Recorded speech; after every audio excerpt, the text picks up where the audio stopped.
Buenas tardes, un día más con las conversaciones desde Navarra. Hoy tenemos la alegría o la satisfacción de tener con nosotros al general Rafael Dávila y al embajador José Antonio Iturriaga, aparte, como siempre, a Nieves Ciprés, a José Luis Uriz, a Antonio Mizcoz y a Miguel Cornejo, para comentar la actualidad, en este caso, de lo que nos preocupa, yo creo que más a todos esta semana, que es lo que está pasando en Ucrania, por qué está pasando y qué puede acabar pasando, no ya en Ucrania, sino en el resto de Europa y del mundo.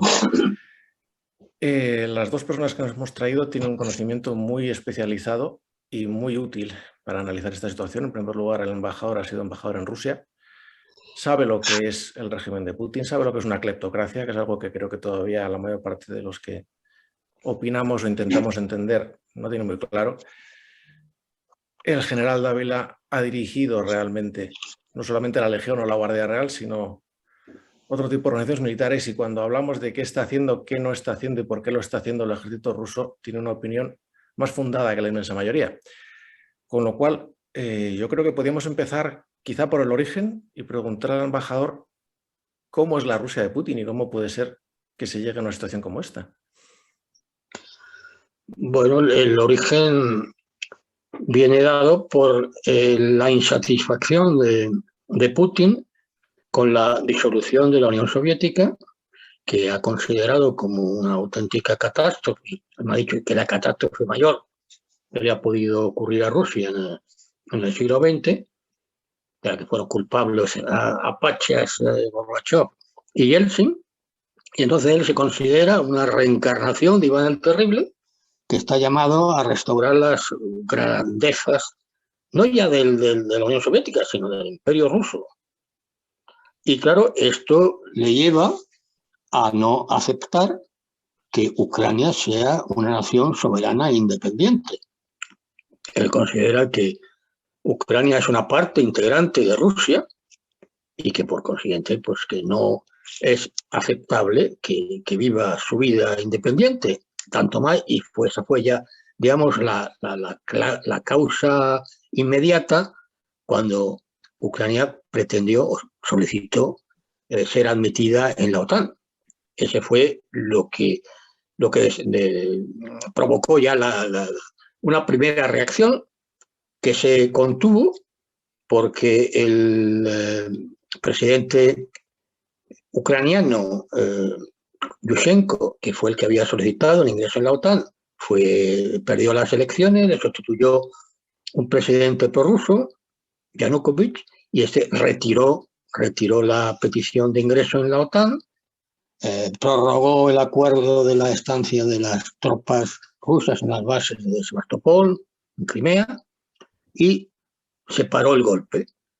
Pero cuando ya más adelante, pues Rusia ha considerado, inició la desestabilidad, la desestabilización de Ucrania con la anexión de Crimea y con la formación de dos repúblicas artificiales, ficticias, en el Donbass, la República Popular de Lugansk y Donetsk, al igual que la misma táctica que empleó en Georgia.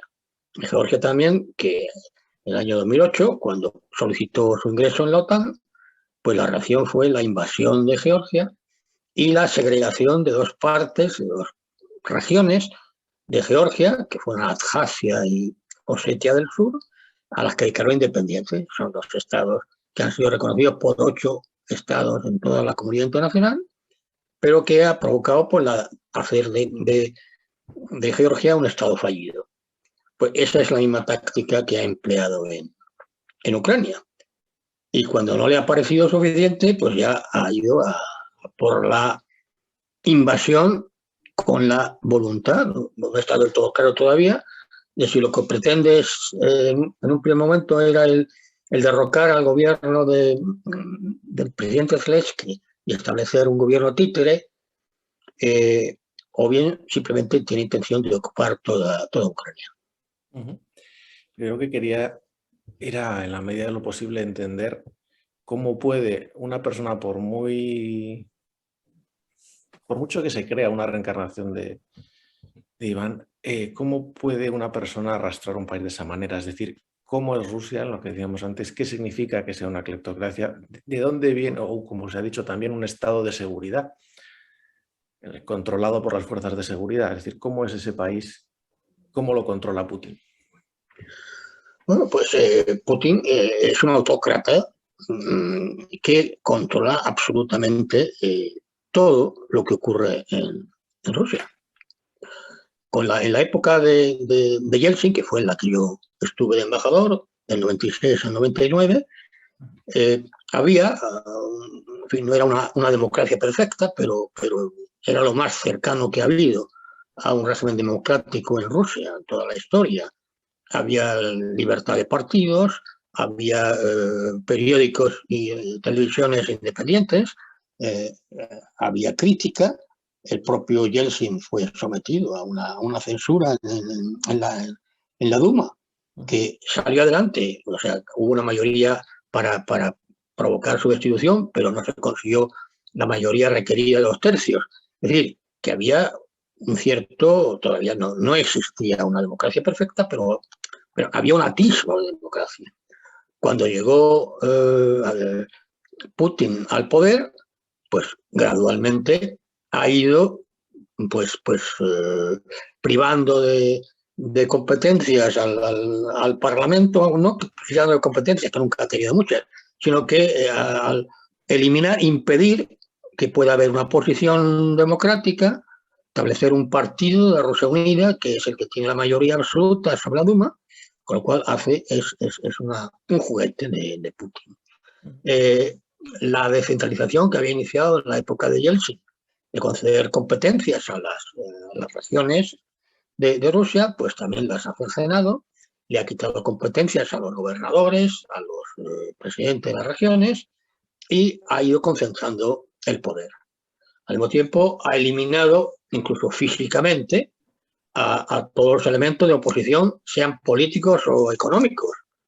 Se ha cargado a los oligarcas como Gusinsky, a unos los ha mandado a Siberia, a otros al exilio, y poco a poco ha ido concentrando.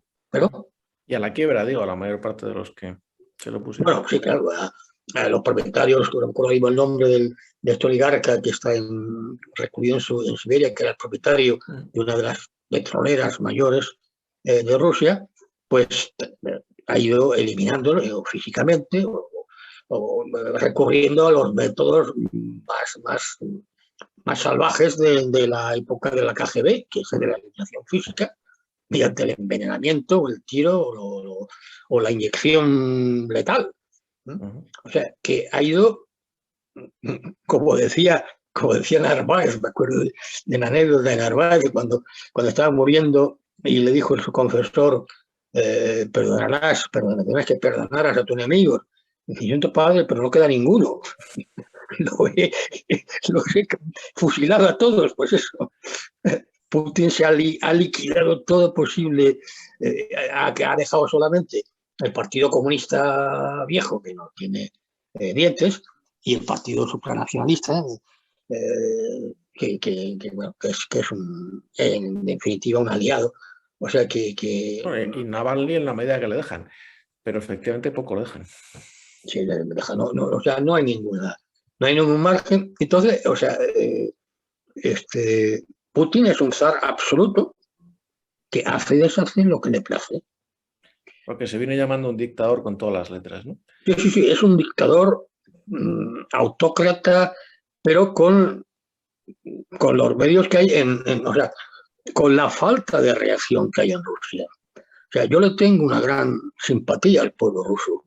Parece que son humanamente maravillosos, incluso culturalmente yo creo que están mejor formados que sus contrapartes de Occidente, pero es un país que ha estado dominado toda su vida, no ha conocido la libertad, y entonces no tiene, no tiene una capacidad de rebelarse, una capacidad de exigir sus derechos. Entonces, de eso se aprovecha. Entonces, la oposición es minoritaria y como minoritaria es muy fácil de liquidar. Luego él ha exaltado la pieza nacionalista, el amor, el orgullo por la antigua Rusia imperial, y eso lo hace como por otra parte. Hay que reconocer también que ha hecho cosas muy positivas para Rusia, como consecuencia del incremento de los precios del petróleo y del gas, ha aumentado el nivel de vida y se ha aprovechado mucha gente, se ha ido forjando una pequeña clase media emergente. Todo esto hace que yo creo que hoy día, a pesar de las barbaridades, las tropelías de Putin, yo creo que sigue teniendo una mayoría Apoyo popular. de apoyo, ¿sí? Popular. Muy bien. Nieves, creo que tienes una pregunta. Sí, simplemente preguntar si la Rusia de Putin podemos decir que es una Rusia comunista, una vuelta a la Unión Soviética, y ha perdido todo lo que comenzó con Gorbachov. Podemos decir que si esta guerra o en lo que estemos ahora mismo la ganara Rusia, ganaría esa política en geopolítica, ganaría el comunismo. Bueno, yo no diría, o sea, que porque evidentemente Putin es un convencido comunista, pero no tiene un régimen comunista típico, el que solía haber, pues eso, la Comintern, los concilios, un grupo, unas minorías, No, aquí hay una absoluta y total autocracia de Putin. ¿Que es comunista? Pues sí, pero no es el comunismo, porque hay un partido comunista. Es un partido comunista que está teóricamente en la oposición, pero que no tiene ninguna fuerza. Entonces, luego, por otra parte, Putin ha tenido la habilidad de ahora de pronto de hacerse un cristiano amante de la Iglesia Ortodoxa y bueno, y luego pues una política moral, digamos, pues contrario a las tendencias liberales, quizás excesivamente liberales del mundo occidental, condenando pues la homosexualidad, oponiéndose a los matrimonios de parejas del mismo sexo, en fin, que ha adoptado una actitud casi modélica, digamos, ¿no? Frente a la defensa de las costumbres, de las mores de la vieja Rusia. Y esto pues le da un cierto es apoyo un comunista intelectual popular, con un régimen autocrático, con morales no, con la defensa del conservadurismo social de la época de los 40 y nacionalista. Es un comunista muy raro. Es nacionalista. Es nacionalista, fundamentalmente nacionalista. Es un dictador nacionalista, que además, por cierto, se lleva muy bien con todos los movimientos de extrema derecha del mundo, lo cual puede parecer contradictorio. Y con Maduro también, con lo cual tampoco... Con Venezuela y China, bueno, la extrema derecha de Venezuela y China. Se aproxima mucho a eso. O sea, me parece que tiene más que ver con la autocracia que con la ideología que se pongan en la etiqueta. No es de izquierdas, no es. Muy bien, pues si os parece, pasamos a ver un poco las consecuencias de esa autocracia y de esas ambiciones, porque nos han sorprendido a todos, quizá no a todos la invasión, pero sí a todo su desarrollo, porque yo creo que nadie apostaba a que realmente no hubieran entrado, o mejor dicho, no hubieran tomado Kharkov todavía, no hubieran conseguido hundir las comunicaciones de los ucranianos y bueno, y siguiera vivo su presidente, porque creo que lleva 3 intentos reconocidos de asesinato y los que llevará, pero no lo han conseguido y todo eso sorprende. General Rafael Dávila, ¿hay algo que pudiera explicar por qué están haciendo las cosas así los rusos? No, voy a intervenir, pero me vais a permitir, oyendo al embajador, recordaba una cosa muy curiosa. Creo que fue en el año 94 cuando Yeltsin visitó España, estuvo en Madrid. Yo tuve la oportunidad de ser su ayudante personal. Me explico. El rey, yo en esos momentos era ayudante de campo de su majestad el rey don Juan Carlos. El rey, cuando viene un jefe de Estado extranjero, pone un ayudante suyo, un ayudante de campo, que es algo muy personal, a disposición del jefe de Estado. Y en aquella ocasión con Yeltsin me tocó a mí. Podría contar 1000 anécdotas interesantes, alguna, hice gran amistad con su jefe de seguridad, que era el general Korzakov, que luego escribió un libro sobre Yeltsin, y me hice buen amigo de él. Tengo todavía algún recuerdo por cierto, Yeltsin me regaló un reloj de esos horribles, malísimos, pero firmado con él, una cosa que no sé si funciona, debo de tenerlo por ahí por algún cajón olvidado. Bueno, me he recordado porque es una anécdota curiosa, y solo, por no alargar mucho, voy a contar una anécdota muy, muy simpática, porque en la cena que los reyes dan a los presidentes, jefes de Estado extranjeros, en Palacio Real de Madrid, después de la cena se levantan y charlan de pie todos los invitados y toman un café, ¿no? Y hay un tiempo largo de sobremesa, tiempo suficiente en aquella época para fumarse un puro, un cigarro, tal. Y me hizo mucha gracia porque yo, que iba con él, acompañándole personalmente como ayudante militar, es que la sobremesa y el café aquel duró minuto y medio, salió zumbando rápidamente para el Palacio Real, y yo deduje después que es que se quedó con hambre. Bueno, a lo que iba, empezamos ahora esta conversación con un tema que a todo el mundo le sorprende, y yo quiero remarcar, porque estoy viendo que todo el mundo sabe qué es lo que está ocurriendo, por qué ha ocurrido y qué es lo que va a ocurrir. Y yo, con una cierta experiencia en este mundo, más que por mi actividad, porque he leído mucho. A mí me gusta mucho la filosofía, me gusta mucho el arte militar, lógicamente, que es lo que yo he procurado asumir y aprender durante toda mi vida. Y me llama mucho la atención cuántos... Y decía una frase que es importante: un general previsible es un general derrotado. Es imposible saber qué es lo que va a pasar. Sabemos lo que está pasando y lo que ha pasado. Yo recuerdo cuando cayó el muro de Berlín, que al día siguiente todos decían, ya lo dije, ya lo dije. No lo dijo nadie. Nadie adivinó lo más mínimo, pero todos se apuntaban el tanto. Yo no me atrevería a decir ni por qué es lo que ha pasado, ni qué es lo que... Lo que sí que quiero remarcar, porque esto me parece que no lo ha dicho nadie, es que Putin no le tiene miedo a la OTAN. Putin lo que tiene miedo es a la libertad. Y eso es absolutamente definitorio. No le tiene miedo a las armas.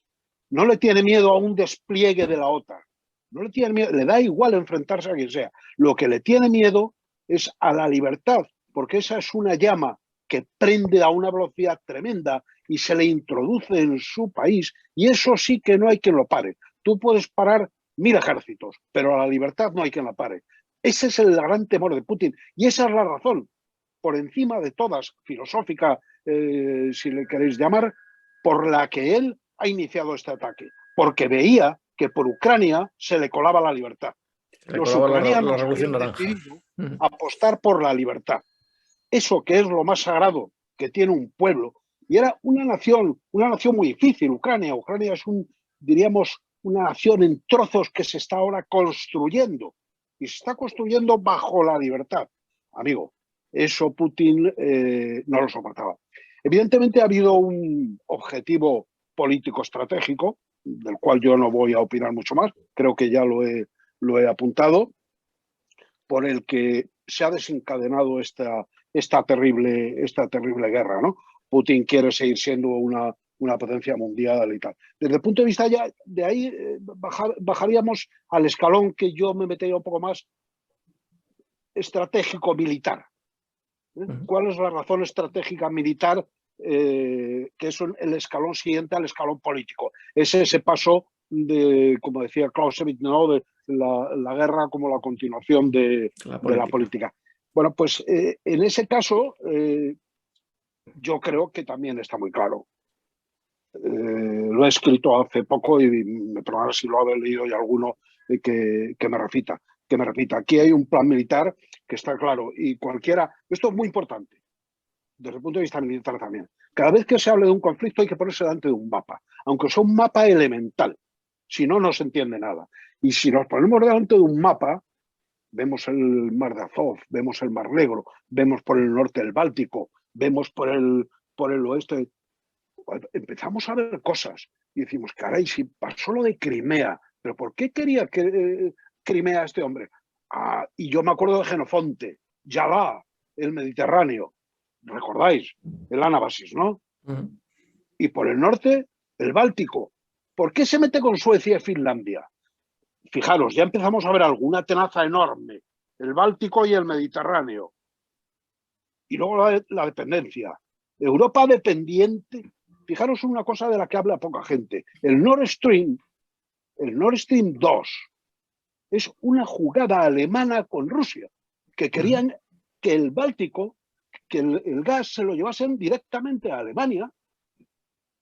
Caray, oye, esto da que pensar. Ya sabéis que se ha declarado en quiebra, tenía su sede central en Suiza, y la empresa del Nord Stream, que era fundamentalmente rusa, se ha declarado en quiebra porque le han cortado. Está todo terminado, no hay nada más que darle la llave y que pase. Pero ¿qué ocurre? Que el Nord Stream 1 pasa por debajo de Ucrania y hay que pagarle a Ucrania. Y a Rusia, después de una inversión de más de 11.000 millones de euros o de dólares, le han dejado... enlazo con esto porque las medidas económicas son de una importancia vital en la guerra, pero vital. Y yo creo que estamos con pocas medidas económicas. Es que hay que cortar absolutamente todo y no andarnos con esos miedos. Vamos a hacer lo del swing, lo del no sé qué, lo de las cuentas corrientes. No. Radicalmente cortar todo apoyo económico y todo lo que le pueda hacer pupa, y que esa llama de la libertad se encienda por alguna parte, por lo económico, por lo económico. Bueno, quizá hablamos demasiado. No, eso si os parece entraremos un poquito más después, porque sobre eso hay muchísimo que decir también. Pero la parte, ya, pero yo es un tema del... Yo creo que la parte económica hay analistas más o menos cualificados, pues que han estado tocando el tema en distintos medios, dice, sobre si las sanciones de este tipo, del otro, unas primero, otras después, si mejor amagar o mejor pegar directamente. Diría que hay más gente más cualificada, pero desde el punto de vista militar es que no hay gente cualificada realmente para saber por qué, como decíamos, pues, esas columnas se han quedado tiradas. Por eso digo, esto está muy claro, esto es un plan militar, como decía, pero un militar que es un planeamiento de los estados mayores. Una vez que se da la orden política, pues empieza el plan militar. El plan militar es casi el que ha desarrollado Putin, es un plan absolutamente convencional, en el que ha habido una preparación para las columnas que han penetrado en Ucrania, una preparación pues a base de, evidentemente, de misiles y de la artillería, y bueno, y él ha preparado una serie de ejes, que lo he descrito en un artículo muy claro, un eje que va por el norte, que es el eje de Kiev, que es un eje muy sencillo, porque lo tiene muy cerca de la frontera y además tiene el apoyo detrás de Bielorrusia. Un eje más centrado, que es el eje de Kharkov, y más al sur, el eje de Azov, que está apoyado por el eje de Donbass. Y ya vamos con tres ejes. Peligroso. Otro eje que va por el sur. Y una cosa muy importante, porque lo que en definitiva decía del Mar del Norte, aquí lo que trata en estos momentos Putin es que toda la orilla del Mar de Azov y del Mar Norte sea suya. Hasta y ahora está preparándose. Ya, no ha fallado, yo sigo los movimientos un poco día a día, y no ha fallado ni un solo día en esta línea que estoy diciendo. Y la línea es una tenaza que va desde Kiev hasta Odessa. Va a dejar sin salida al mar a Ucrania. En Odessa se va a producir un desembarco, creo yo. Y luego no olvidemos que en Moldavia los rusos tienen un regimiento con 3 batallones paracaidistas rusos. Moldavia no va a poner ninguna pega. Entonces, ahora hay un momento muy delicado, y esto quiero resaltarlo. La gente se pregunta, ¿qué está pasando? ¿Qué es esto del ataque a una central nuclear? Hay un general que ha dicho una frase importante, y la voy a repetir yo. Esto estratégicamente y militarmente se llama escalar para desescalar. Putin, una vez que consiga, y esta es mi opinión militar, una vez que consiga llegar a la línea que él se ha marcado a su ejército, que es la línea del Dnieper, desde una frontera natural que va desde Kiev y sigue hasta el Mar Negro, cortando luego la parte de la orilla norte del Mar Negro, ocupando Odessa. Él, una vez que haya alcanzado esa línea, que está a punto, que ya prácticamente lo tiene, empieza el momento de presión. La presión significa simplemente negociar. Y negociar. Como ve que esto se le está escapando, que no acepta nadie una negociación para decir, bueno, pues venga, vamos a llegar a un acuerdo, usted se queda ya definitivamente con el Donbass, usted se queda con tal cual, él sigue amenazando y es escalar para luego desescalar por la negociación. Pero esto es muy peligroso. Cuando a un gato o a un perro lo dejas contra la pared y no le dejas reaccionar, se te tira encima. Yo creo que lo que ha ocurrido ahora en Zaporilla con este bombardeo es todavía más presión para ver si de una vez le dicen, bueno, venga, vamos a negociar y tal. Porque fijaros que la actitud, diríamos, militar de la OTAN es de espera, claro, de esta línea no pasa. Bien, pero se podía haber hecho algo más a través del espacio aéreo. Bueno, no me alargo más.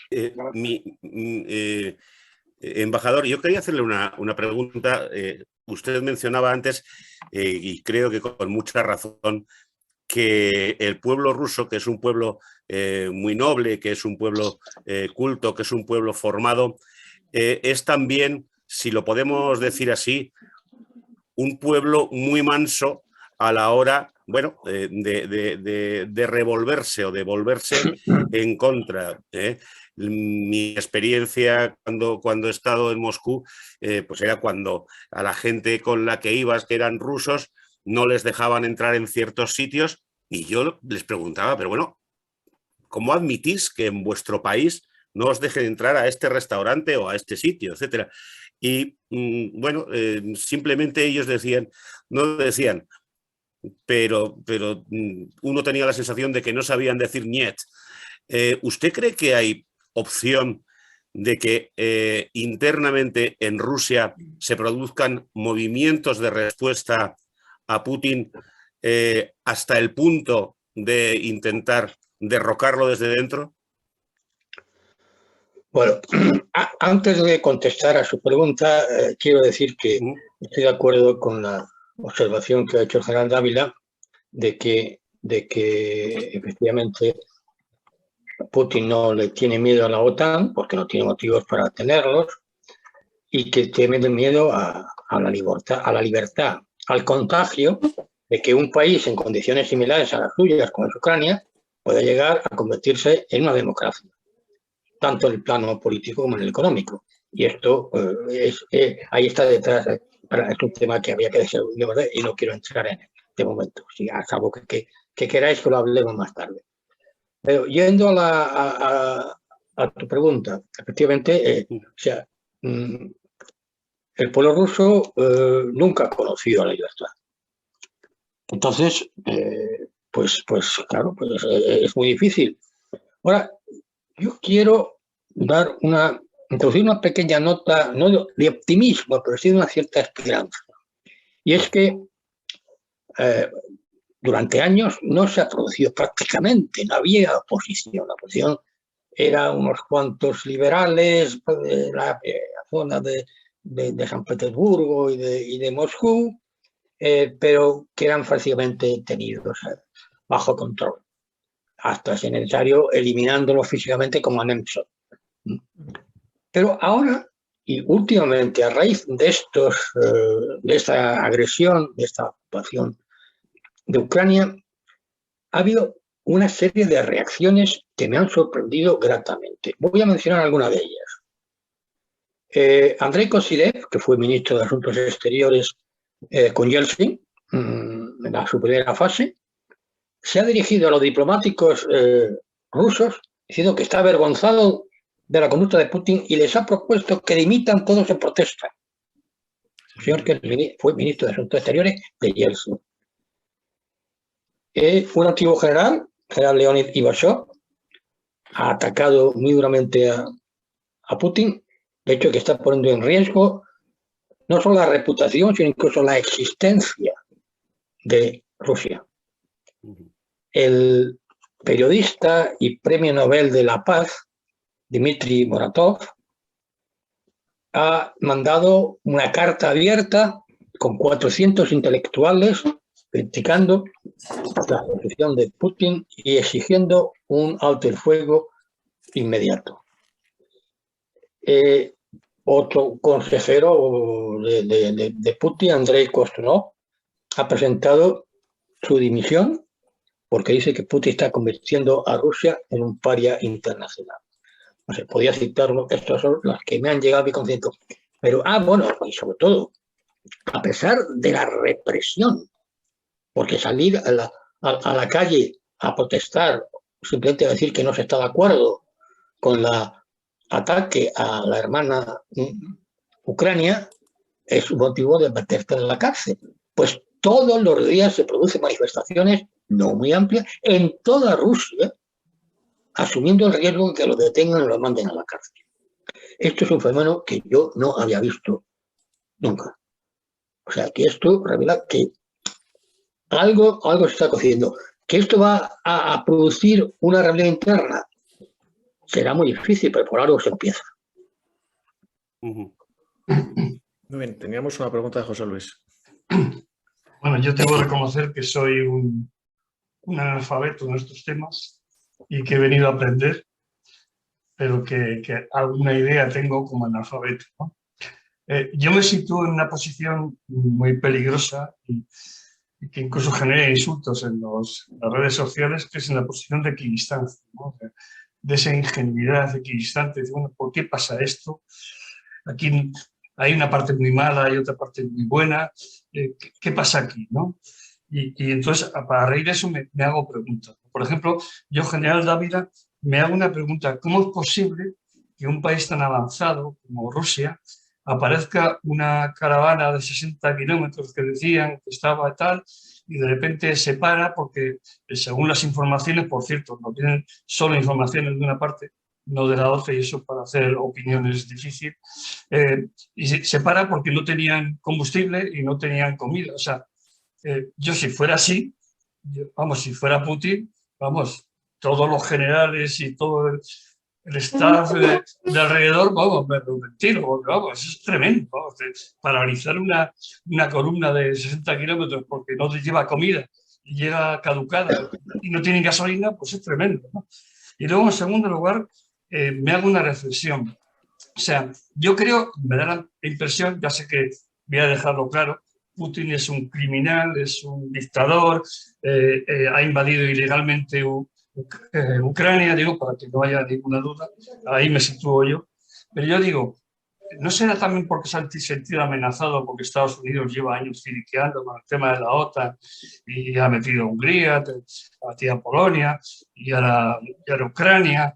¿Y qué pasaría si hubiera hecho Rusia eso en Canadá y en México, ¿no? O sea, entonces, ¿cómo se soluciona esto? ¿Se podría solucionar, y va la pregunta para los dos, diciendo, oye, estatus de neutralidad para Ucrania y luego el Donbass se queda como está, o sea, en la línea de Rusia? Por cierto, yo tengo una amistad con un jugador de baloncesto que juega en España, ucraniano, de la zona del Donbass, y me decía, 8 años llevamos sufriendo el machaque y no hemos salido en ningún telediario, ¿no? Y por último, Crimea, ¿no? También. Se podría solucionar así, pero ya digo, yo soy un equidistante ingenuo, bastante analfabeto. ¿Quién empieza? Esto, a la pregunta que se me ha hecho.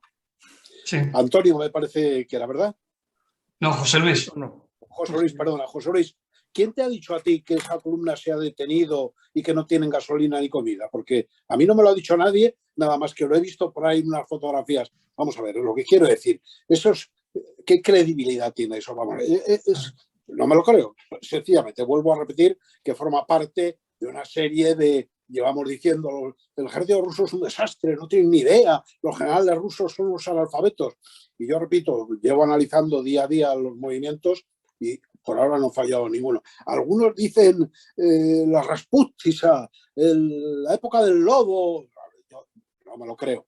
Que hay detenciones es inevitable en cualquier guerra. Hay un momento, le llaman, militarmente tiene un nombre, y esto puede llegar a ocurrir, y es que las reservas, la logística pueda verse de alguna manera afectada. Entonces, y la llegada de las reservas. Todo esto requiere sus tiempos, requiere sus movimientos. Está todo estudiado al detalle. Cualquier ejército, hasta el ejército, diríamos, más elemental o menos tal, lo ha planeado y está dentro de... Es decir, que yo eso no me lo creo por lo que estamos viendo. O sea, ellos van avanzando por los ejes de ataque y están consiguiendo. Y repito, contestando un poco la segunda pregunta, ¿hasta dónde? Pues sí, ellos quieren llegar a esa línea del Dnieper, a ocupar, cerrar la salida al Mar Norte para que sea absolutamente de ellos y ocupar Kiev, sí o no. Y no van a seguir más. Y hay una razón que no he dicho y la voy a decir ahora. Todo lo que sea avanzar más allá del Dnieper y más al oeste es un avispero para Rusia. Y Rusia no está dispuesto a entrar en el avispero. Como es un avispero entrar en las grandes ciudades como Kharkov o entrar en Kiev, y se lo está pensando muy mucho. Porque eso es una imagen horrible, porque las imágenes de una gran ciudad son tremendas, deplorables desde el punto de vista de lo que salen los medios. Y él, una vez que consiga esto del Dnieper y ahora tal, pues dirá, bueno, vamos a sentarnos. Y una vez que nos sentemos, pues se quedará con Crimea y se quedará con la parte del Mar Norte, se quedará... Pero eso es lo que pretende. Pero ojo, no tentemos mucho a la fiera, porque una fiera acorralada es muy peligrosa. Yo diría que en Kherson ya ha entrado a bombardeo y a tanquetazo limpio. A sangre y fuego. Sí, una cosa que sí que he visto es que efectivamente desde el norte lo están haciendo muy mal y algún otro analista decía que efectivamente es un avance rápido, normalmente detrás de, llámalo del avance relámpago suelen ir los convoyes de suministros y aquí no han estado. No. Es que pero el sur es otra cosa. Es que es otro error. La gente lo ha querido comparar con la guerra rápida de Alemania en Francia y no es así. Ellos tienen sus plazos y yo no he visto una guerra rápida por ningún lado, una guerra relámpago, para nada. Claro. Ellos han hecho un planeamiento distinto. Bueno, han fracasado en la guerra rápida, pero oiga, ¿quién ha dicho usted que quieren hacer una guerra relámpago? No. Ellos quieren al revés, todo lo contrario. Yo creo que van pasito a pasito y un poco preguntando, ¿estáis ahí? ¿Hay alguien que me conteste? Esa es mi idea. Perdón. ¿Puede intervenir? Norte, pero el sur no, es ocupación, como tú dices. ¿Puede intervenir? Sí, embajador, claro que sí. Adelante, Sí. eso era.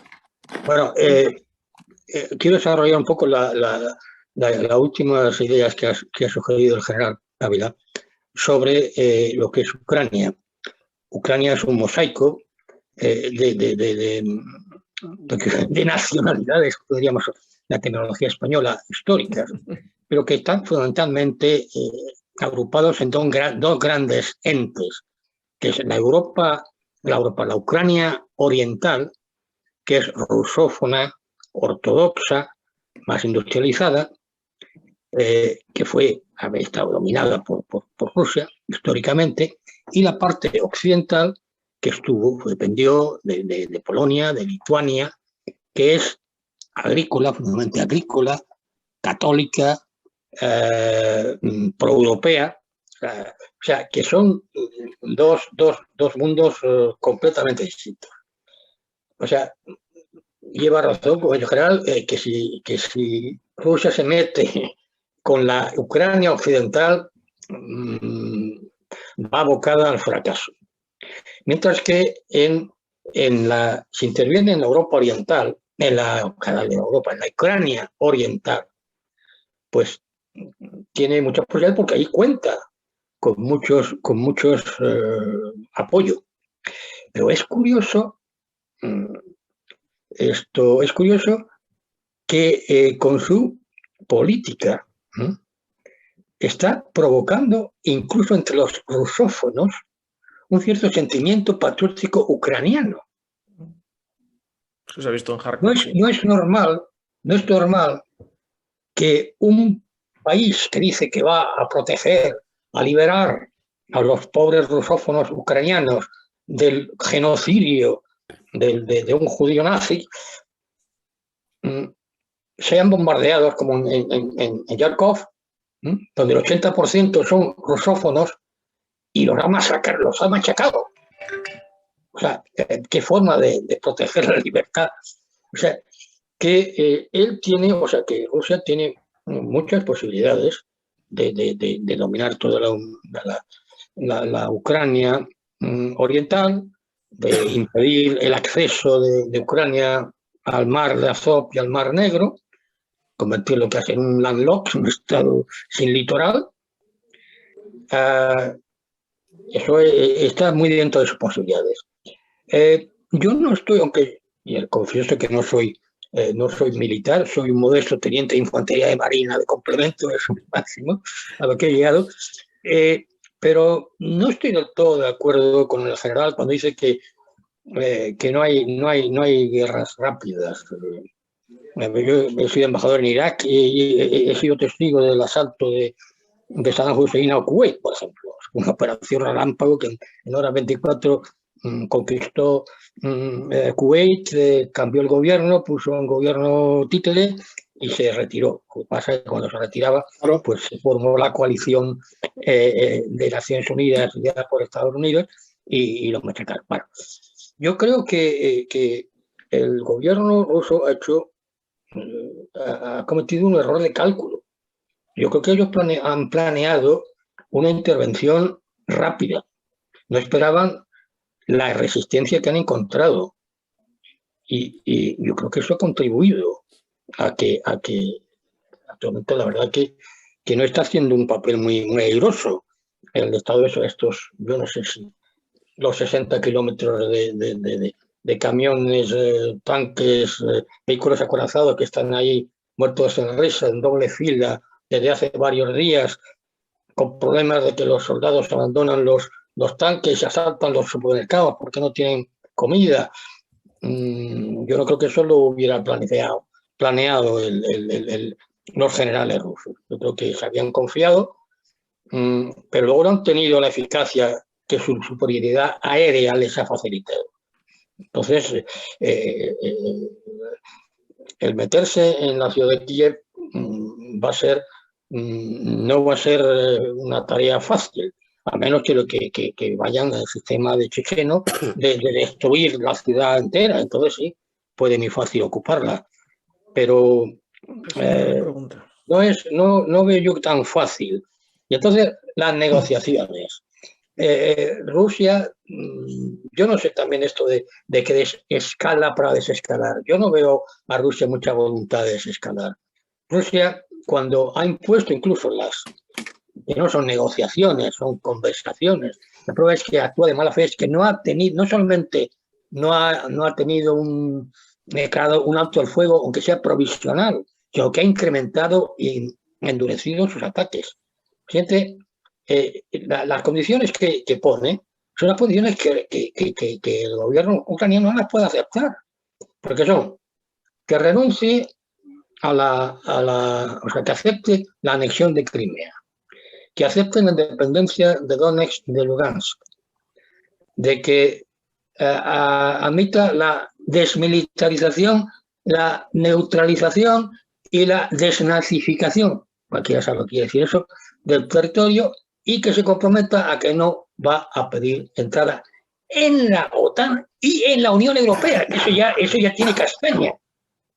Porque yo comprendo que Rusia se oponga a que Ucrania sea miembro de la OTAN, pero no tiene la más mínima lógica ni justificación de suponer también a que sea miembro de la Unión Europea. ¿En qué afecta eso a la seguridad rusa? A la Putin, sí. Pero no han contestado mi pregunta. Perdón, no han contestado mi pregunta.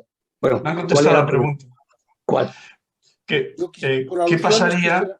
Igual es una herejía, pero ¿qué pasaría si ese ciriqueo que durante años ha hecho Estados Unidos en la frontera de Rusia, lo hubiera hecho Rusia en Canadá y en México? Pregunto, como hipótesis. Me parece completamente falaz ese argumento, porque Estados Unidos no se ha instalado, o la OTAN no se ha instalado en Hungría, en Polonia, en Checoslovaquia. Los pueblos de estos países que han vivido oprimidos por la tiranía de la Unión Soviética han solicitado la admisión. No se ha habido una invasión de Estados Unidos, no.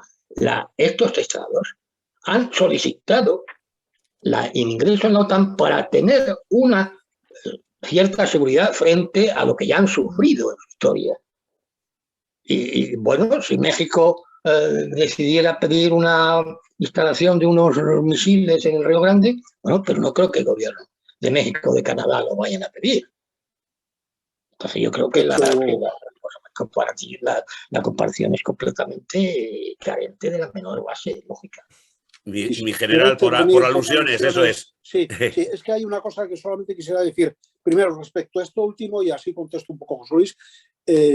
Bueno, Rusia también tiene un tratado, que es el de la Organización del Tratado de Seguridad Colectiva, en el que están Armenia, Bielorrusia, Kazajistán, Kirguistán. Quiero decir que bueno, aquí cada uno se apunta a lo que puede y nadie le dice nada. Pero al embajador le quería decir una cosa. Vamos a ver, lo de Rusia es un fracaso como parece que se apunta y que dicen muchos, pero yo veo en el mapa que tengo delante 2.000 kilómetros de frontera y yo voy pintando de colores el tal. El eje de Kiev ha penetrado, el de Kharkov también, el de Donbass, el de Azov, se prepara un desembarco en Odessa, van a cortar. Quiero decir que yo el fracaso de Putin ahora mismo, digo, yo estoy hablando militarmente, ojo que he empezado diciendo que esto es un ataque contra la libertad, pero desde el punto de vista militar lo que veo es un pueblo, el ucraniano, con una lucha tremenda por defenderse, pero impotente ante un avance ruso que yo no veo por ningún lado dónde está. Y luego respecto a los acuerdos le diría al embajador, le digo, hombre, ¿cómo se va a conceder esto? Bueno, pues le llevaría yo a la Segunda Guerra Mundial, cómo se inició, cómo cedió cómo cedió Francia, cómo cedió Reino Unido, hasta que se dieron cuenta de lo que tenían enfrente. Pero en principio, bueno, que ocupe, vale, pues nada, que ocupe. Pero quiero decir que peores cosas hemos visto. Perdón, nada más que eso, gracias. Demasiado parecidas, de hecho. Teníamos una pregunta de Nieves. Sí. Sí, yo, mi general, primero me gustaría, bueno, sí que comparto que efectivamente en cuanto ha estallado esto, que le viene a ser la segunda pregunta, por eso digo esto, que todo el mundo sabe que pasó y ocurrió lo mismo con el coronavirus, que bueno, pues el día 15 de marzo todo el mundo sabía qué era, de dónde provenía, todos, bueno, en fin. Pero ahora, en la situación en la que estamos, con Rusia y Ucrania, tengo dos preguntas, mi general. Una, podría ser guerra, conflicto o invasión. ¿Cómo lo denominaría usted? Y luego, a ver... No, para que no se me olvide, iba a contestar. Sí. Sino, yo no tengo la menor duda. A mí todo el lenguaje extraño y tal, mire, esto es una guerra.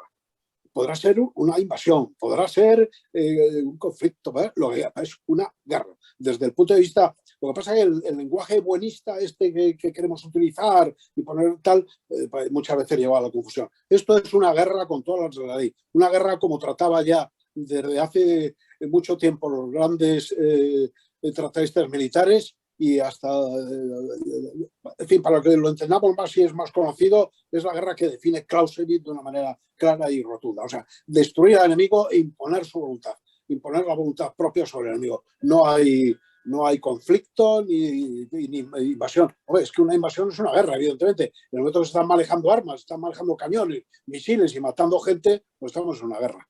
Perdón, la segunda. Gracias. Fenomenal, muy bien, muy claro. ¿Puedo yo intervenir? Sí, claro, luego... claro, embajador. Desde el punto de vista militar es obvio lo que ha hecho en general. Ahora, también desde el punto de vista jurídico hay que hacer algunos pequeños matices. La guerra está prohibida por la Carta de las Naciones Unidas. Y, o sea que hoy día, teóricamente, no puede o no debería haber guerra. Puede haber, no como dicen los rusos, una operación especial, o lo que es más frecuente de hablar de conflicto armado. Pero guerra, o sea, a guerra era un concepto jurídico, estoy hablando como jurista, no como militar. La guerra era una actividad que estaba regulada por el derecho. Había un derecho de la guerra y había una declaración de guerra. Eso hoy día no es posible porque la guerra está prohibida. Esto es un caso claro de agresión que está definida además por la Asamblea General de Naciones Unidas, lo que es la agresión, que es lo que ha hecho el gobierno ruso. Un caso clarísimo de agresión con la intención. Bueno, pues aquí ya pues queda la interpretación, pero yo creo que las señas son mortales. Lo que quiere Putin es anular la independencia de Ucrania, la posibilidad de que Ucrania se convierta en una democracia cercana a Occidente, miembro de la Unión Europea o miembro de la OTAN, y yo. Curioso que hoy he leído unas declaraciones del representante del que fue negociador del Brexit, del ministro francés y el comisario. No me acordaremos el nombre, que ha dicho que él es partidario del ingreso de Ucrania en la Unión Europea, aunque no en la OTAN. Pero no en la OTAN, eso es. Sí. Yo comparto esa idea. Yo creo que Ucrania tiene todo el derecho, cuando reúna las condiciones, porque bueno, ¿cuántos años le costó a España entrar en la Unión Europea? Pero qué pocos a Rumanía y qué pocos a Hungría. No. Eso lo debemos a Gran Bretaña. Una de las muchas legadas que nos dejó en su época de caballo de Troya en la Unión Europea. Pero bien, me refiero que tiene el perfecto derecho, si en algunas condiciones, para ser miembro de la Unión Europea. Y de hecho, un discurso realmente emocionante del presidente Zelensky al Parlamento Europeo diciendo: ayúdennos porque nos están machacando porque queremos ser europeos. El Parlamento ya ha votado a favor de y el Parlamento ha recomendado, no puede decirlo porque es una decisión del Consejo Europeo, no, el Parlamento ha recomendado que se admita a la Unión Europea, no como miembro de la Unión Europea, sino que inicie el proceso como candidato a la Unión Europea, con la que ya la Unión Europea tiene un acuerdo de asociación con Ucrania, o sea que no se parte de cero. Pero eso no quiere decir que sea para mañana. La segunda pregunta de Nieves, que creo que le está...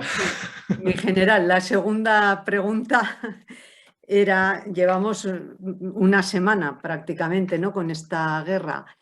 Y bueno, ayer se conocía que había habido un alto el fuego temporal para poder evacuar a los civiles. Y resulta que hoy a las 5 de la mañana conocemos que Rusia ataca la central nuclear en Ucrania, después de haber tomado ya Chernobyl. Y bueno, pues es que es un ataque un tanto, no sé, que han ido los bomberos y lo han sofocado. Cuando Chernobyl, por menos, pues tuvo, bueno, lo que tuvo, ¿no?, el desembarco nuclear que tantas víctimas dejó por delante. Esto le pregunto a ver si cree que Rusia lo que está buscando es negociar, que ya a una semana vista lo que está buscando es negociar y que, bueno, pues que, como bien decía al principio, que se busque una solución o bien con temas políticos, económicos, etcétera, porque yo creo que las sanciones, muchas de ellas son amenazas y que Putin ya contaba con estas sanciones antes de entrar en la guerra. Yo creo que debía contar ya con todo esto, ¿no? Evidente.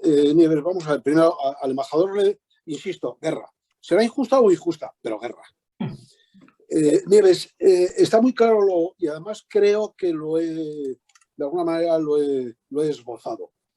Estoy totalmente de acuerdo y además es mi teoría. Vamos a ver, en la guerra se manejan, cuando uno hace un planeamiento militar, se manejan dos hipótesis, la más probable y la más peligrosa.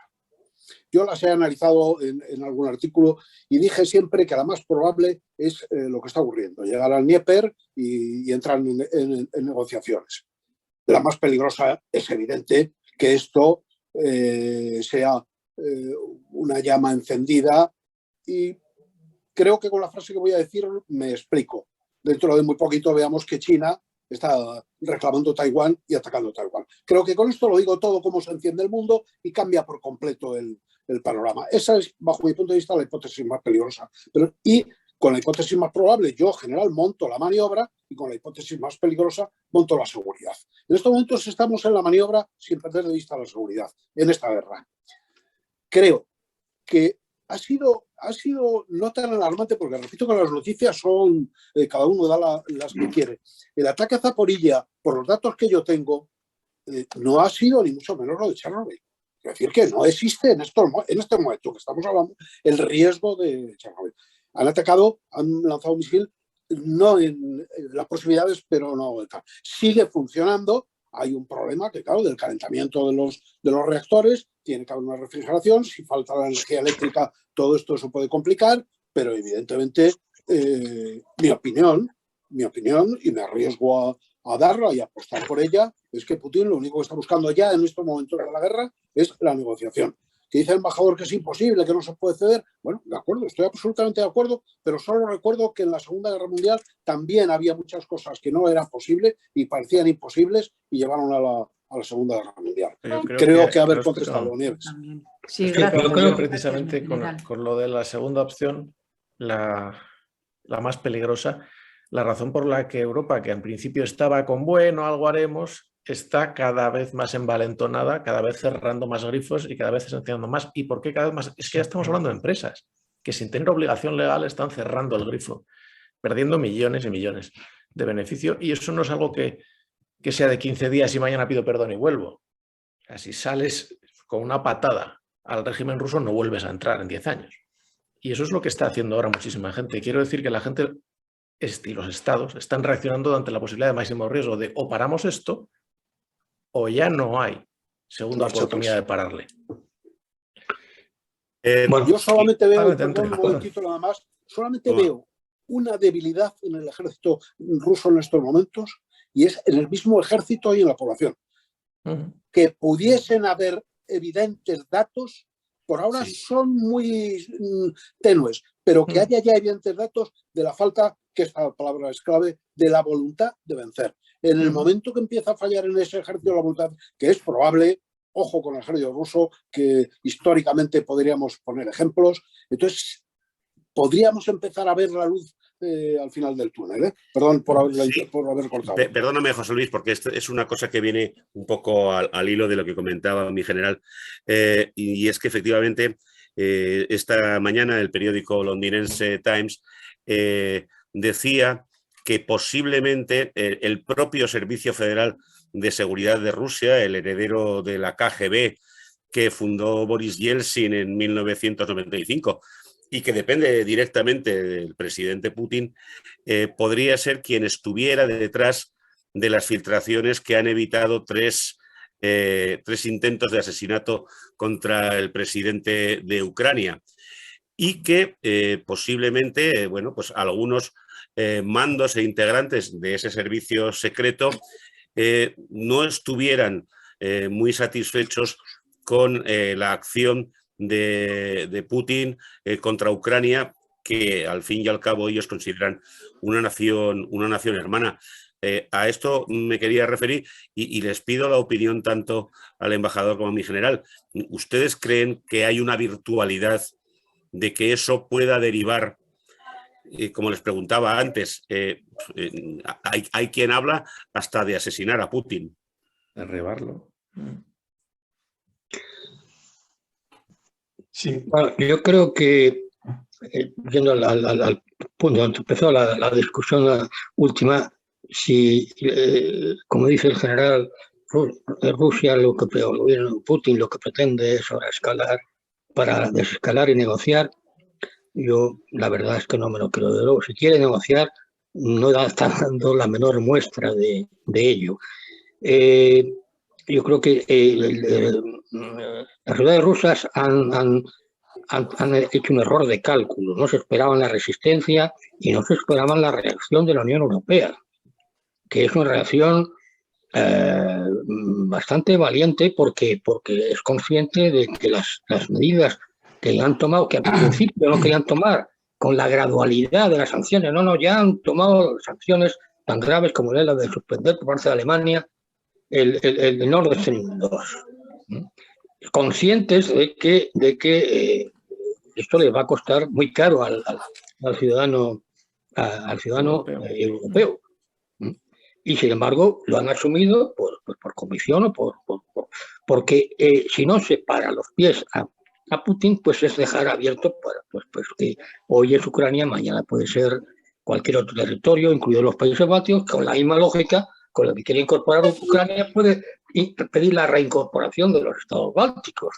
Solo que estos estados bálticos, afortunadamente para ellos, están cubiertos por la OTAN y Ucrania no lo estaba. Pero también, o sea, yo creo que Rusia también puede haber, o O sea, una cosa es planificar una acción y luego que en el desarrollo de esa acción se cometan errores que vayan produciendo un aumento. No sé, si el ataque a la central más importante, nuclear más importante de Europa, con 6 reactores, ha sido un riesgo calculado, que han atacado con misiles, con proyectiles de tanque, la parte, digamos, administrativa de la central. Bueno, ya un reactor ha tenido que ser desconectado.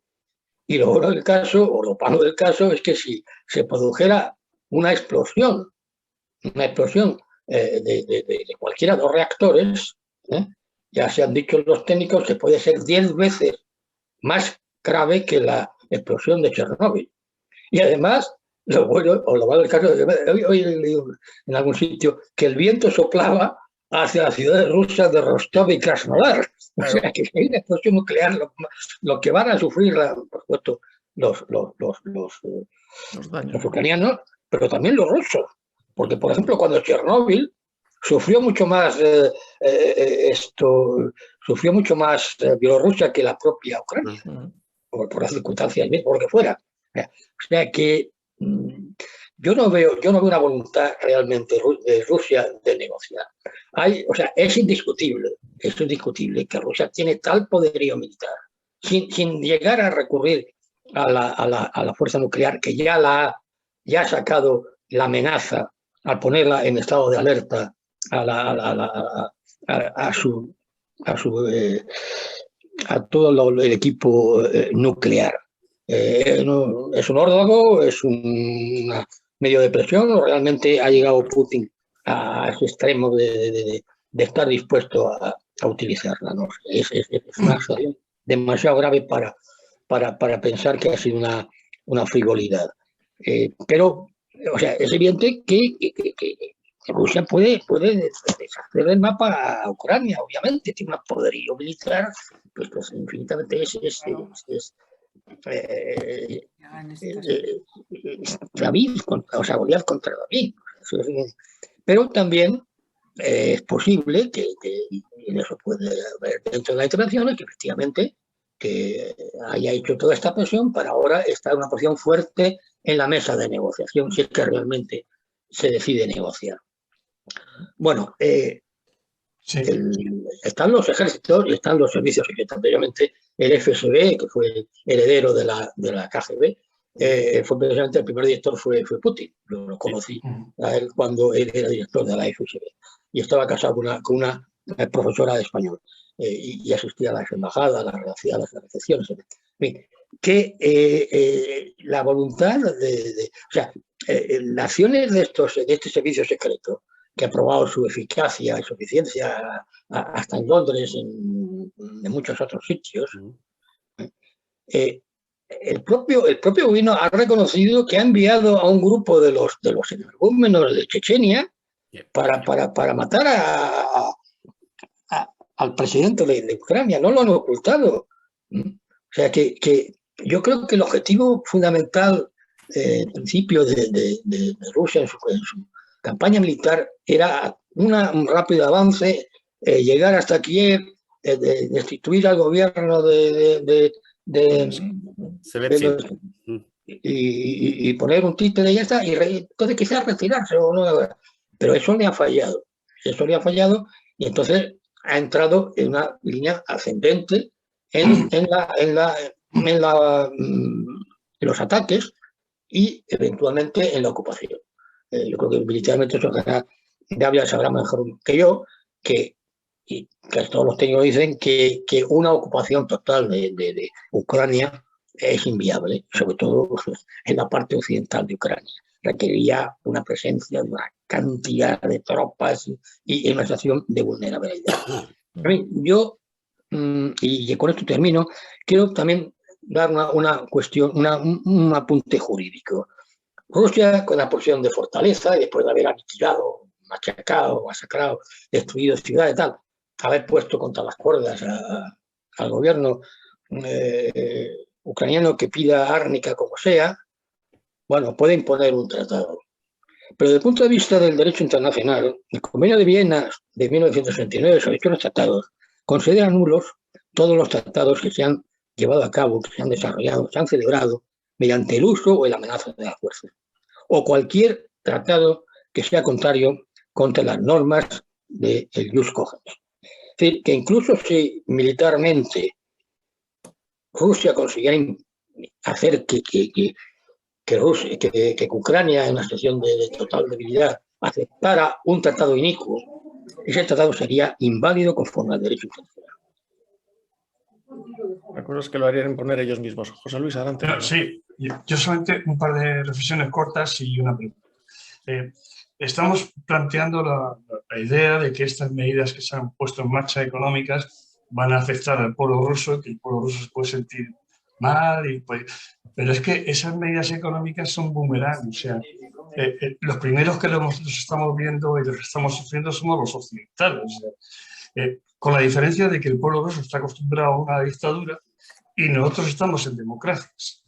Yo no sé cómo puede acabar esto, o sea, quiere decirse un incremento brutal del IPC, de la inflación, incrementos de precios brutales, etc. Yo no sé cómo va a responder a eso. Sí puedo saber cómo va a responder el pueblo ruso, porque como ahí tienen el palo, y los occidentales. Y la segunda cuestión que decía el general Dávila es, a un perro no se le puede, digamos, acogotar, acosar sin dejarle salida, porque eso es peligrosísimo. Putin es un perro peligroso que tiene un dedo nuclear. O sea, es conveniente que Occidente acorrale al perro, al oso ruso a tal nivel. Entonces, ¿cuál es la solución para ustedes, para los dos? ¿Cuál es la solución hipotética? Vamos. Yo en lo económico no me voy a meter porque no soy experto ni tengo ni idea. Bastante tengo con llevar la economía de mi casa que no me da. Yo he ido a echar gasolina y desde luego no sé si es que aquí el presidente de nuestro querido gobierno de España aprovecha la situación, pero caray, me ha costado, ya está casi cercana a los euros. Y hoy, por si acaso, tengo la calefacción de gas, le he dicho a mi mujer que no la encienda y aguantémonos con un par de mantas encima. Esto es una caricatura, pero no deja de ser un hecho real lo que estabas diciendo, querido amigo. Yo siempre he apostado, y lo he dicho desde el principio, por acabar con esta situación, con Putin y con todas sus ideas. No físicamente, yo no me meto, Dios me libre, que luego dicen que los militares somos. No, quiero decir que hay que acabar con la figura de este personaje, por el otro, y permitir que la libertad ocupe el mundo. Pero, ojo, una cosa es esa y otra cosa es la realidad.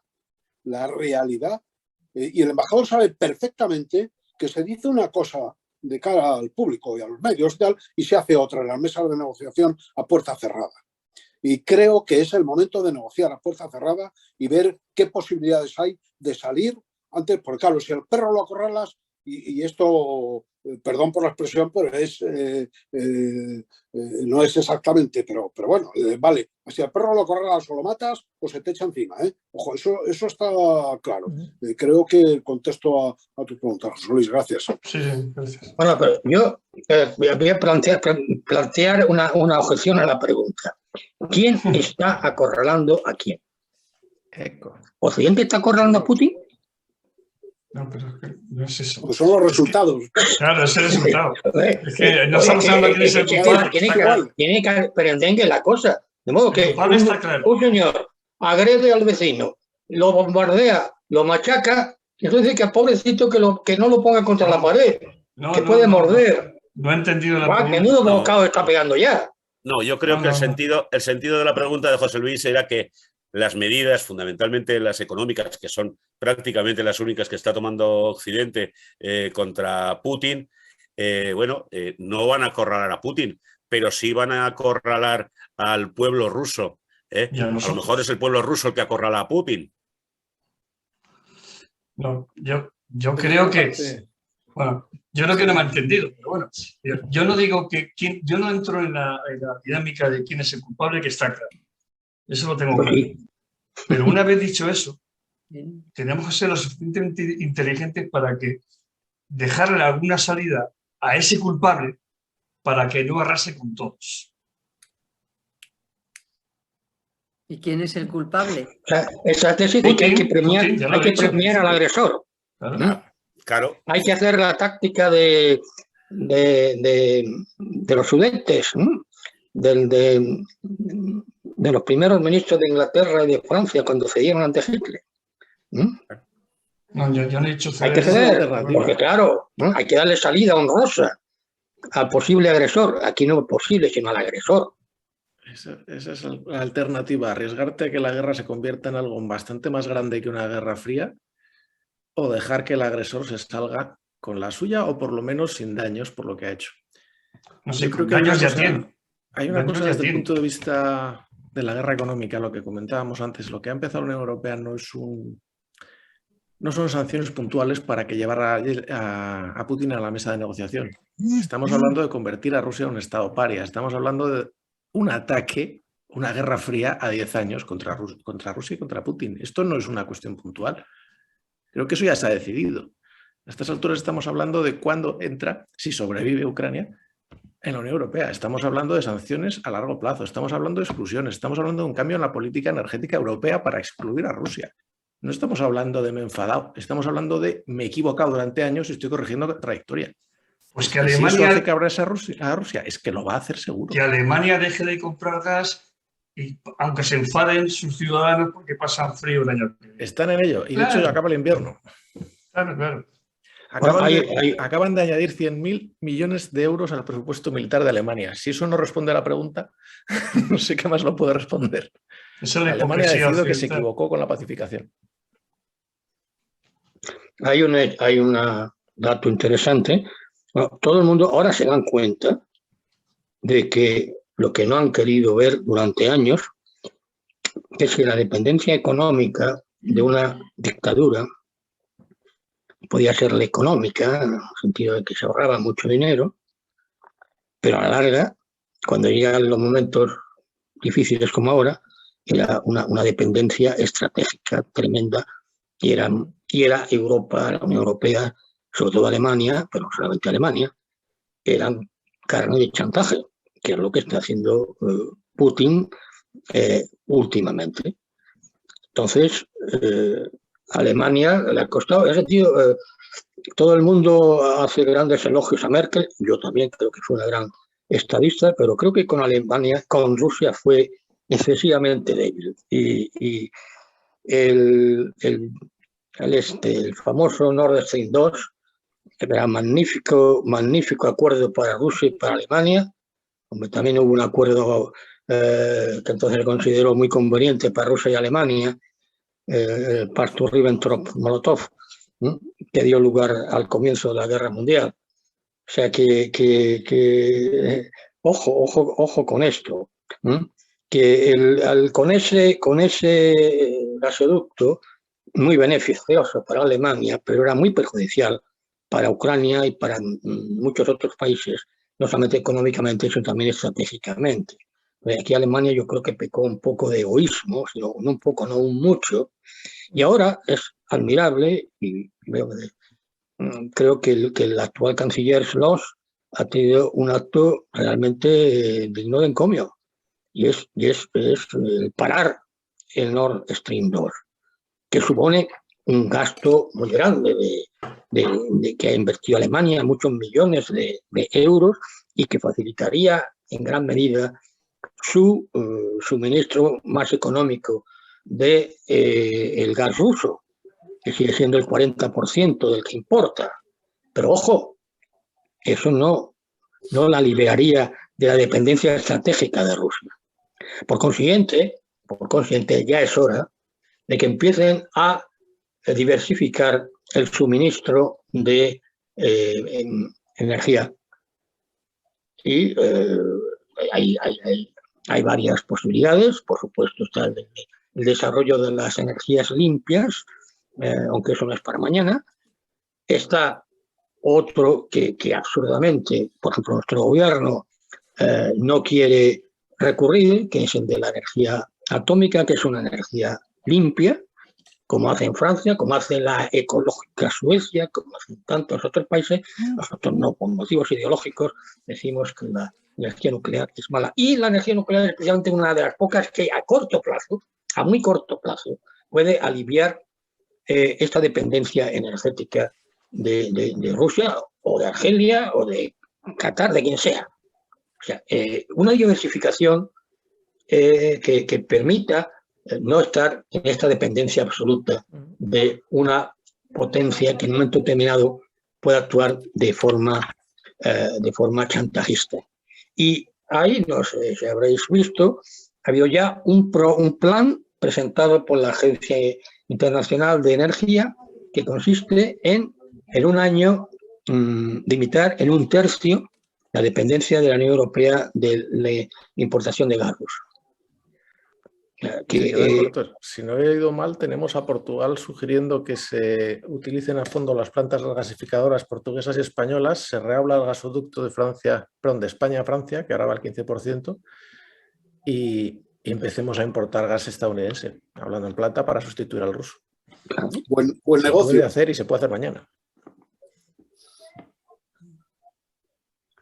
Sí, eso requiere también una serie de estructuras que también España no está muy a favor. O sea, España se queja de que Francia no quiera establecer un gasoducto por motivos ecológicos, porque se puede estropear la fauna y la flora del Pirineo central, pero también España se le niega a Portugal un gasoducto que permita también a Sines conectarse con los yacimientos de Argelia o de Qatar o lo que sea.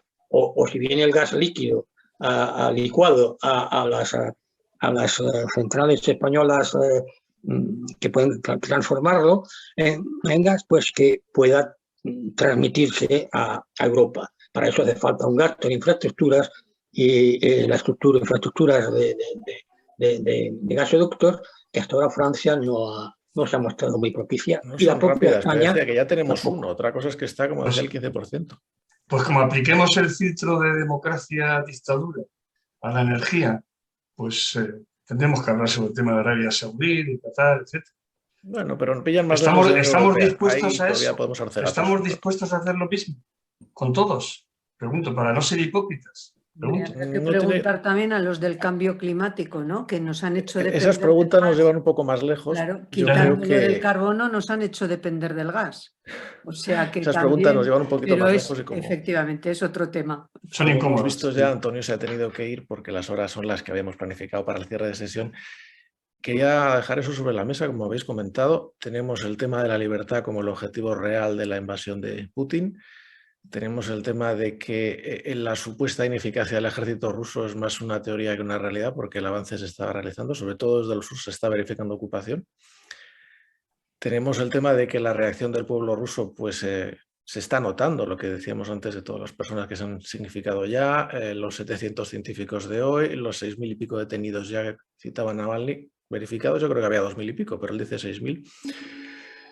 Estamos viendo algo y estamos viendo una reacción por parte de Europa que, como todas, vete a saber dónde acaba, pero que no es de tibieza, no es de me han ocupado Crimea, ¿qué hago? Es de cuidado que estos son los Sudetes otra vez. Hay un poco de esperanza, como dice José Luis, a ver hasta dónde llega la coherencia, porque la coherencia puede ser tremendamente cara, pero creo que cuando la otra opción es dejar que alguien con un tanque te invada a un vecino con el que tienes tratados de cooperación, no es lo mismo que cuando alguien invade, no sé, Yemen. Es un poco diferente. No quiere decir que sea legalmente justificable, pero sí que es más fácil que uno reaccione a lo que tiene cerca y conoce que a lo que queda lejos y sabes que los dos unos son rubios, blancos con ojos azules y otros tienen la tez oscura. Bueno, o en el otro lado los dos son fundamentalistas islámicos. La cuestión es que es algo que no conocemos igual. Pero de los abrazos de Merkel a los refugiados, a que ahora son rubios y de ojos azules, en fin. Pues si queréis, General Dávila, embajador Iturriaga, si queréis cerrar con alguna reflexión o alguna conclusión. Yo cerraría diciendo que estamos ante un hecho gravísimo, pero gravísimo. Esto no es un juego. Y espero que de las hipótesis que yo daba, la más probable y la más peligrosa, sea la más probable, y que la más peligrosa no se dé y se ponga de moda la invasión y dentro de poco veamos Taiwán. Por último, quiero dejar claro que la relación de Europa es estupenda, pero no nos creamos que el apoyo que ha mandado España es una cosa fuera de serie, ¿eh? Ha mandado 4 C-90 que poco valen y unas ametralladoras que valen menos. Y claro, es indudable que nadie duda en una situación como esta, gravísima de enfrentamiento militar, que aquí, en este gobierno, están los comunistas. Eso no lo va a olvidar nadie, ni lo olvida la OTAN, ni lo olvida Europa. Con esto termino. Os doy las gracias a todos y perdón por si me he pasado en mis expresiones. Muchas gracias a todos. Muchas gracias. Un placer. Bueno, yo quiero expresar una preocupación que me embarga profundamente. Yo he conocido a Putin y le tenía un cierto aprecio y admiración. Era un hombre muy inteligente, frío, con un carámbano, calculador, ambicioso, un iluminado, pero un hombre muy apegado a la realidad. Y ahora el Putin que yo veo, que está, no es mi Putin, que me lo han cambiado. Es un hombre, se ha convertido en un tirano banderas bananero, que reacciona, está desconectado de su propia realidad de Bielorrusia. El mismo hecho que se puede parecer simbólico, psicológico, de para hablar con su ministro de Asuntos Exteriores, con los generales, no solo ya con Macron, que lo utiliza como correveidile, a pesar de la grandeur de la France, sino con su ministro de Asuntos Exteriores o con su general, utiliza una mesa de 6 metros de distancia. Está aislado en el búnker del Kremlin, no está en contacto con la realidad. Y eso me preocupa porque este hombre no me parece que esté, que fue la persona equilibrada, fría, autocontrolada, que se controlaba, que no movía un músculo, un modelo de la alta escuela de la KGB de la época. Sin embargo, ahora, pues no sé, tiene unas reacciones infantiles, pero a poner como argumento para la invasión de Ucrania que hay que acabar con el genocidio que los nazis dirigidos por un judío está haciendo del pueblo ruso, del pueblo ucraniano rusófono. Me parece tan infantil, unas reacciones, no sé, me preocupa porque, y claro, en esa situación, esta persona que tiene el botón rojo puede en un momento utilizarlo. En la Guerra Fría existía lo que llamaba el MAD, el Mutual Distraction, o sea, el temor, el que no a utilizar, o sea, la disuasión de utilizar la fuerza nuclear por el temor a que la reacción fuera, o sea, que uno destruyera y el otro contraatacaran y terminaran todos destruidos. Esto era el elemento de disuasión. ¿Se ha perdido este MAD ahora? ¿Es acaso se ha convertido Putin en un madman, en el sentido del término de la palabra inglesa? Yo no lo veo equilibrado y eso me preocupa mucho. Muy bien, y no me sorprende. Pues muchísimas gracias a todos. Muchas gracias, Nieves y José Luis, y a Antonio, que ha tenido que ser, como decíamos. Y dentro de poco volveremos con otros temas que interesan a los navarros y a todos. Por desgracia, este tema es un ejemplo de lo que nos afecta literalmente a todos los europeos y a todo el mundo. Buenas noches y nos vemos pronto. Buenas noches, gracias.